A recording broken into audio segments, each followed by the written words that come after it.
Welcome to கல்வி நம் கையில். இப்போ நம்ம வந்து எல்எம்எஸ் ட்ரைனிங்கில் நம்ம என்னென்னலாம் எரர் பண்ணியிருக்கோம், என்னென்னலாம் மிஸ்டேக் பண்ணியிருக்கோம், அதை எப்படி ஷார்ட் அவுட் பண்ணுறது, எப்படி 100% ட்ரைனிங் கம்ப்ளீட்டுன்னு கொண்டு வர்றது, ப்ளஸ் சர்டிஃபிகேட் அதை பற்றி பார்க்க போகிறோம். அதுக்கு முன்னாடி சிலர் வந்து உங்கள் வாய்ஸ் கிளியராக இல்லை, கொஞ்சம் ஃபாஸ்ட்டாக பேசுனீங்க, புரியலைன்னு சொன்னீங்க. அவங்களுக்காக இந்த வீடியோ எண்டில் நான் வந்து எப்படி வந்து ட்ரைனிங் வந்து அட்டன் பண்ணுறதுன்னு நான் கொடுக்குறேன்.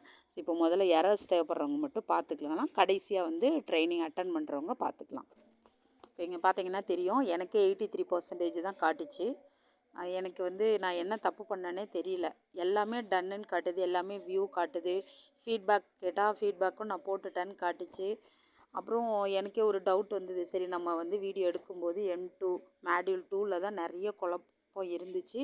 ஸோ அப்போ நம்ம முதல்ல மாடியூல் 2 போய்ட்டு அங்கே எல்லாத்தையும் ப்ராப்பராக பண்ணியிருக்கோமான்னு நான் செக் பண்ணேன். ஏன்னா மாடியூல் 2 மட்டும்தான் அந்த பார்ஷியலி அந்த பிபிடிலாம் வீடியோவில் ஆட் பண்ணி பிபிடியில் கொஷின்லாம் இருந்துச்சு. ஸோ அந்த பிபிடியில் கொஷின் இருக்கிறத நான் செக் பண்ணேன். அதுக்கப்புறம் தான் இங்கே அந்த இதில் நான் இப்போ மாடியூல் 2 தான் ஓப்பன் பண்ணி உங்களுக்கு காட்டுறேன். இப்போ பார்த்தீங்கன்னா சைடில் சம்மரி அண்ட் சப்மிட்டுன்னு இருக்கும். ஸோ இந்த சம்மரி அண்ட் சப்மிட் வந்து நான் 2 தடவை கொடுக்கணும், ஒரு தடவை கொடுத்துட்டு விட்டுட்டேன் போல், அதனால் அது சப்மிட்டே ஆகலை. ஸோ இப்போ நான் வீடியோ முடிச்சுட்டு வீடியோக்கு கீழே அந்த டைப் பண்ணுற ஆப்ஷன் இருக்கும், அது லாஸ்ட் வீடியோவில் நான் காட்டியிருப்பேன். ஸோ இங்கே வந்து நீங்கள் வந்து எழுதணும். ஸோ நான் எழுதிட்டு கீழே சப்மிட் பண்ணேன். சப்மிட் பண்ணிவிட்டு அதுக்கு கீழேயும் அந்த ஹேண்டிகேப்டு ஸ்டீபன் ஹாக்கிங் சொல்லியிருப்போம் இல்லையா. ஸோ ஏற்கனவே அந்த இதையும் நான் வந்து அதுக்கப்புறம் திரும்ப ஒரு தடவை அதை எழுதி மறுபடியும் நான் வந்து சப்மிட் கொடுத்தேன். சப்மிட் கொடுத்துட்டு இப்போ நெட்டில் கொஞ்சம் ரெஃபர் பண்ணி இன்னும் 2 பேரை சேர்த்து கொடுத்துட்டு அப்புறம் சப்மிட் பண்ணிவிட்டு ஓகே வீடியோ ஃபுல்ஃபில் ஆகிடுச்சின்னு ஃபீல் ஆச்சு. அப்புறம் ஒரு பொறுத்துக இருந்திருக்கும், நம்ம லாஸ்ட்டாக போட்டதில் கூட நான் அதை ஸ்க்ரோல் பண்ண மறந்துட்டேன்னு சொல்லியிருப்பேன்.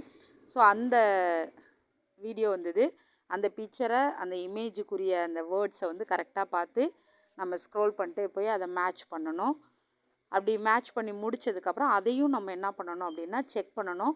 ஸோ செக் பண்ணால் நம்ம எவ்வளோ ஸ்டார் வாங்கியிருக்கோம் அப்படிங்கிறது வந்து அங்கே ஷோ ஆகும்.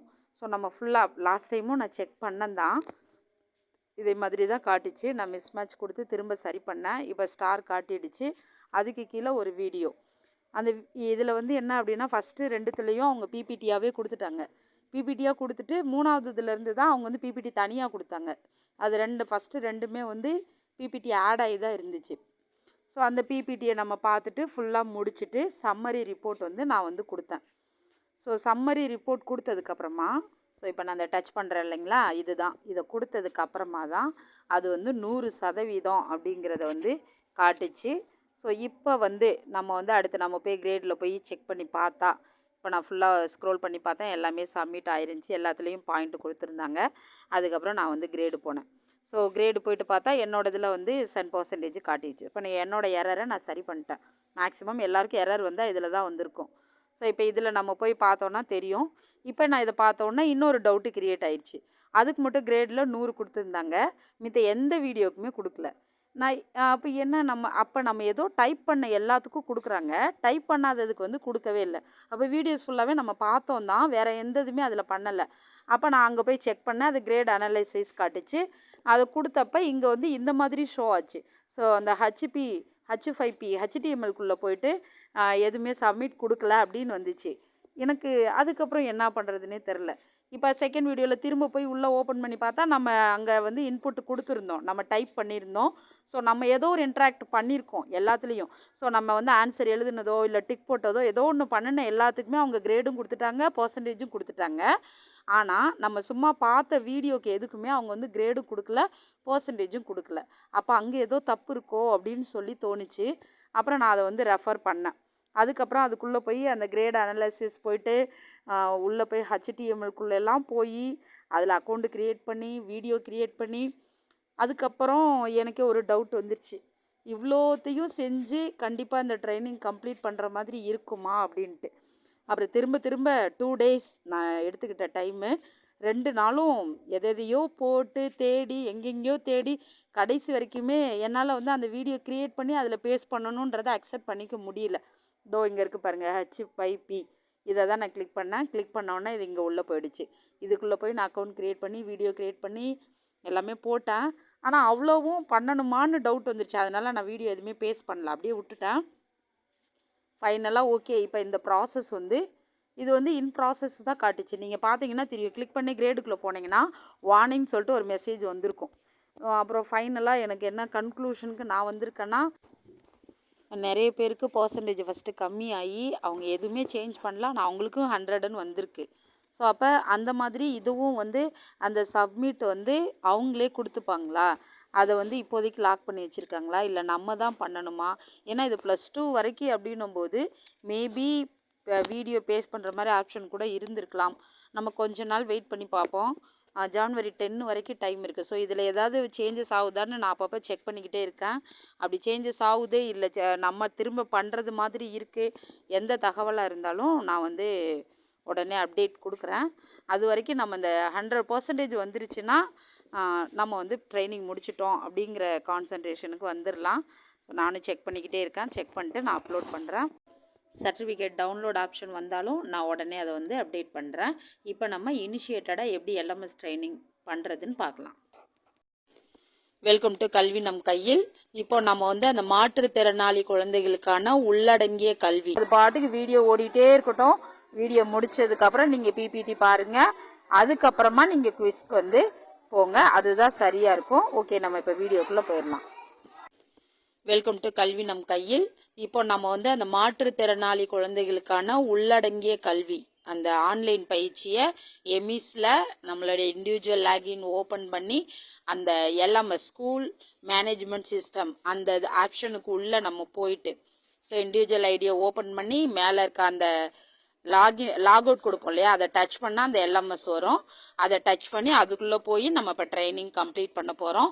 ஸோ நம்ம ஃபஸ்ட்டு ஓப்பன் பண்ணோன்னே இப்படி தான் காட்டும். கொஞ்சம் வெயிட் பண்ணால் கீழே அந்த டீச்சர் ட்ரைனிங் அப்படிங்கிற ஆப்ஷன் வரும். அந்த ஆப்ஷன் வந்ததுக்கப்புறமா நம்ம வந்து அதை டச் பண்ணணும். ஏதோ அந்த ப்ளூ கலர் பாக்ஸு கீழே இருக்கும். ஸோ அதை நம்ம டச் பண்ணும்போது ஒன்று ஒன்றா வரும். இதில் ஃபஸ்ட்டு அந்த கோயிட்டுன்னு ஒன்று வந்து நான் அதை வந்து ஏதோ நினச்சிட்டு இது பண்ணலை, ஆனால் திரும்ப திரும்ப வந்தது. அதை கோயிட் கொடுத்தோன்னே போயிடுச்சு. ஸோ இது ஃபுல்லாக நம்ம வரிசையாக பார்த்தா எத்தனை கட்டகங்கள் இருக்குது, அந்த கட்டகத்தை எப்படி பண்ண போகிறோன்னு தான் இருக்குது. இதுதான் ப்ரொசீஜர். ஸோ ஒவ்வொரு கட்டகத்துலேயும் 4 இருக்கும். Baseline, video, PPT, endline assessment. 4 வரிசையாக இப்போ நம்ம எப்படி பார்க்குறதுன்னு பார்த்துருவோம். ஸோ ஃபஸ்ட்டு வந்து பேஸ்லைன். நம்ம இப்போ பேஸ்லைன் கொடுக்கும்போது ஒரு குவிஸ் கேட்கும். அட்டெம்ப்ட் குவிஸ் கொடுத்தோம் அப்படின்னா கொஷின்ஸ் வரிசையாக வரும். ஸோ வரிசையாக எல்லா கொஷினுக்கும் ஆன்சர் செலக்ட் பண்ணி நெக்ஸ்ட்டு போயிட்டே இருக்கணும். இது பேஸ்லைன் தான். ஸோ அதனால நம்ம வந்து நம்மளுக்கு தெரிஞ்ச அளவுக்கு போடலாம்.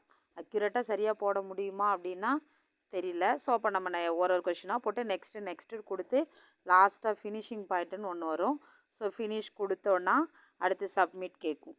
ஸோ சப்மிட் கொடுத்தோம் அப்படின்னா திரும்ப ஒரு சப்மிட் கேட்கும். அப்போ ஒரு சப்மிட் கொடுத்தோன்னா சப்மிட் ஆகிடும். சப்மிட் ஆனதுக்கப்புறமா அங்கே வந்து நம்மளோட ஸ்கோர் காட்டும். நம்ம எத்தனை மணிக்கு ஆரம்பித்தோம், எத்தனை மணிக்கு முடித்தோம், எவ்வளோ டைம் எடுத்துக்கிட்டோன்னு. அதுக்கப்புறம் பேக் டு த ஸ்கோர் வந்தோன்னா அடுத்து மறுபடியும் ஸ்க்ரோல் பண்ணிட்டே நம்ம கீழே போய்ட்டு அடுத்ததை ஓப்பன் பண்ணலாம். இல்லை சைடில் அந்த பார் வச்சு கூட ஓப்பன் பண்ணிக்கலாம். இப்போ நான் இப்படியே ஓப்பன் பண்ணிட்டேன். வீடியோ ரன் ஆகுது.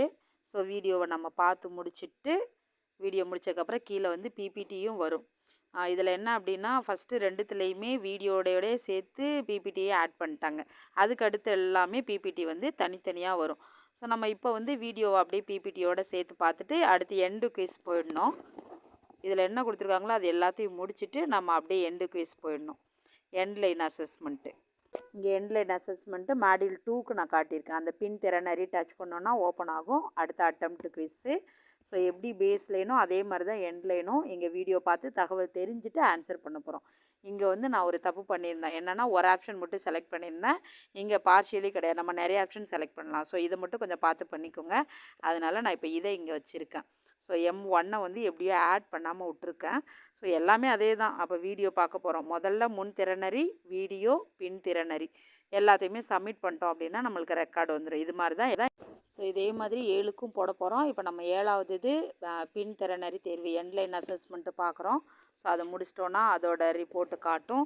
இப்படி 7த்தையும் நம்ம வரிசையாக முடித்ததுக்கப்புறமா ஃபைனலாக கீழே வந்து கருத்துன்னு ஒன்று இருக்கும். ஸோ அந்த கருத்தை டச் பண்ணோம் அப்படின்னா அங்கேயும் குவிஸ் இருக்கும். அந்த குவிஸ்க்கு நம்ம வந்து ஆன்சர் பண்ணணும். இது ஃபீட்பேக் மாதிரி இருக்கும். ஸோ இந்த ஃபீட்பேக் எல்லாம் கொடுத்ததுக்கப்புறம் நம்ம வந்து அதுக்கும் கீழே சப்மிட் கேட்கும். நம்ம வந்து அதுக்கும் வந்து சப்மிட் கொடுக்கணும். அவ்வளோதான், சேமிக்கப்பட்டுருச்சுன்னு சொல்லிட்டாங்க. திரும்ப மறுபடியும் கண்டினியூ கொடுத்தோம் அப்படின்னா அங்கே போய் பயிற்சி கொடுத்து அங்கே கொடுத்தா ஆல்ரெடி சப்மிட்டட் வந்துடும். அவ்வளோதான், முடிஞ்சிருச்சு. அப்புறம் அங்கே கிரேடு பார்த்தோன்னா நம்மளுக்கு போட்டிருக்கோம், அங்கே வார்னிங் கொடுத்துருக்காங்க, நீங்கள் பார்க்குறீங்க. ஸோ நம்ம இதோட ஃபைனல் அப்டேஷனை, இதோட எரர் இல்லாமல் சர்டிஃபிகேட் டவுன்லோடடை நம்ம வந்து அடுத்த வீடியோவில் பார்க்கலாம். தேங்க்யூ.